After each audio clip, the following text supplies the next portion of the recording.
Konting halo lang bago po natin patayin yung apoy. Sakto lang po sa bulsa ang ulam natin ngayon mga kaibigan. O ito, harina. Kalahating kutsaritang asin. Ganon din ang paminta. Ganon din ang asukal. O isang kutsarita nito, baking powder. Isang dakot na sibuyas na mura. 5 pirasong pinitpit na bawang. Isang itlog. Tubig. Ito po yung kalahating tasa. Hindi ko alam kung kaya to. O baka magdagdag tayo ng konti. O yun muna. Yun muna. Huwag ito todo ha. Kasama ko na itong natira kong imitation crab meat ha. Yan. Isang latang tuna. Lagyan natin ng konting kasuba para mapula, may kulay. O halo. Ganyan lang ha. Sandali nga, parang basang-basa yung ating tuna. Lagyan ko pa ng harina ha. So bale, isang tasang harina na po yun. Ulit natin. Okay. Sa pakiwari ko okay na po ito. Tingnan nyo. Malinis na yung ilalim ng tasa oh. Siguraduhin yung mainit po yung mantika nyo bago nyo iprito itong ating bola-bolang tuna. Kung meron po kayo ito, mainam na gumamit kayo para pantay-pantay po ang pagpiprito nyo ng ating bola-bola. Mga 2 minuto, itaob na po natin. Tignan natin kung uubra na yung kabila. Paliguan nyo ng mainit na mantika yung ibabaw at nang maluto agad. O ito po, 4 na minuto kong niluto. Palagay ko okay na. Ililipat ko muna ha. Mawala yung natitirang mantika dito sa bola-bola. Ipinrito ko pa po yung 3 natitira. Ito pa. Yun. Yan po yung pinagprituhan ng tuna na bola-bola. Sibuyas. Lagay na po tayo ng bawang. Laging marami akong bawang na inihahalo. Masarap kasi pag maraming bawang eh. Carrots. Para malambot na. Maganda, may kulay. Napapansin niyo ba, lagi ako naglalagay ng carrots sa umpisa ng pagluluto ko. Patisan niyo na po ng konti. Konting paminta. Sige, halo. Sabawan niyo na. 2 tasa po ito ng tubig.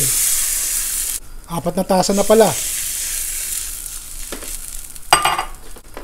Takpan at pakuluin. Madali at simple po itong ulam na gagawin natin mga kaibigan. Sa pakiwari ko'y pasok sa budget nyo, sa pang-araw-araw na pagkain ng pamilya. Kung may mga rikado po akong nakikita nyo na medyo mahirap hanapin sa atin, kung ano naman yung meron kayo sa kusina, yun na lang ang ilagay nyo. Kung ano ang sariwa, kung ano ang mas mura, ganun. Sandali po. Sasama ko na itong tenga ng daga at medyo matigas-tigas pa hayaan nyo nang kumulo at lumambot. Sige, takpan. Tuloy ang pagpapakulo. 3 minuto. Kumukulo na. Lagyan na po natin itong ating mais. Ating pechay bagyo. Natira lang yan eh. Di ba nung isang araw gumawa po ako ng pechay salad? Yan. Konting kasuba. Haluin po natin. Lagyan po natin ng sibuyas na mura. Matataba yung sibuyas na mura. Tanim ko po ito eh. Tikman nyo na. Lagay na po natin itong hiniwa ko ng maninipis na pambalot ng siomay. Natira lang eh. O yan. Di ba maganda? Makakadagdag din yan. Katitik na gatas. Mga kalahating tasa. Para malasa. Busan nyo ng itlog na nilaga. Kung meron kayo. Takpan at pakuluin po natin sandali. Papatisan ko muna ng konti, parang maalat. Ay, hindi pala maalat. Tinikman ko eh. O, yan pa. Sara natin. Bahagyan na lang po ang apoy at luto na yan eh. O yan, pagkatapos po ng 2 minuto, pagkakain na kayo, di isama nyo na po itong inyong bola-bola na tuna. Lagyan pa natin ng sibuyas na mura para maganda kulay.